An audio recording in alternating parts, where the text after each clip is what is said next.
Now, in the Leaders' debate on Sunday, and again in his interview with me yesterday, Opposition Leader Anthony Albanese mentioned the crisis in aged care.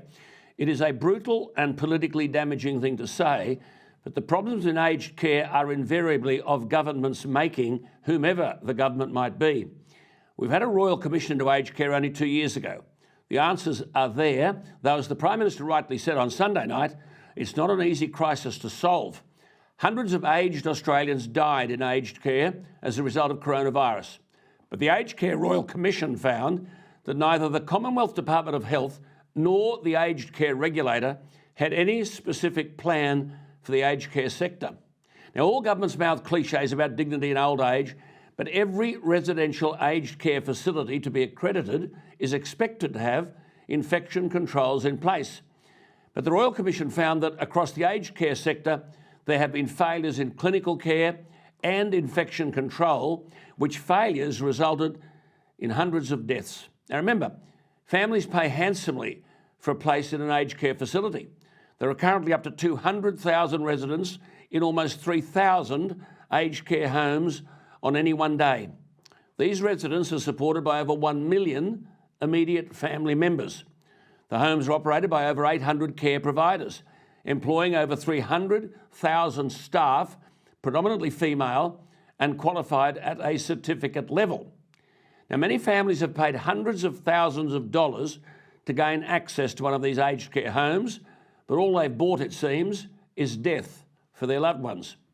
The inaugural head of the Federal Aged Care Workforce Strategy Task Force in 2017, Professor John Pollers, these are the government's own experts, warned the government it would need an extra $3.5 billion a year to provide adequate care, and that, he said, was at the low end of what was needed.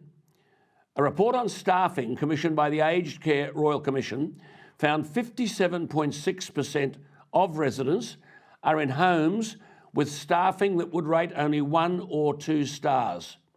The report said existing restrictions in relation to aged care had, quote, tragic, irreparable and lasting effects which must be immediately addressed, unquote.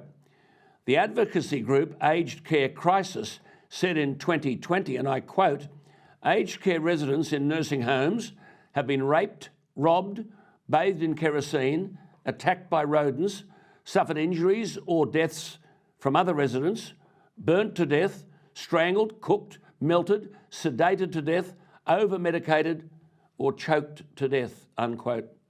This is the scandal of aged care. The federal government has a report from the Royal Commission from last year, 148 recommendations. The government said it would offer a comprehensive response. The Royal Commission found that half the elderly people living in nursing homes had dementia.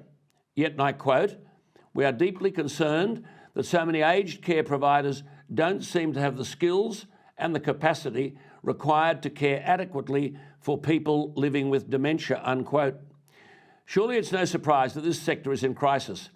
The entry-level pay for an aged care worker is $21.09 an hour, $21.09 an hour. I mean, that's less than you get if you're a supermarket shelf stacker. Indeed, workers in aged care are being paid $15 an hour less than an equivalent carer in the disability sector. The Royal Commission found that more than 44 seniors a day, over 16,000 a year, died waiting for their home care package designed to help older Australians stay in their own home. Consider those figures again. 44 seniors a day, over 16,000 a year, have died waiting for their home care package.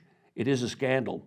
The average waiting time for in-home care is 14 months. I wonder if it was a politician or his family, would there be a 14 or a 21-month wait? The government told us last year there would be, quote, a comprehensive response to the Royal Commission. There hasn't been, and so here we are today. If this is not a major election issue, it should be. One day, we all may finish up a victim of this neglect.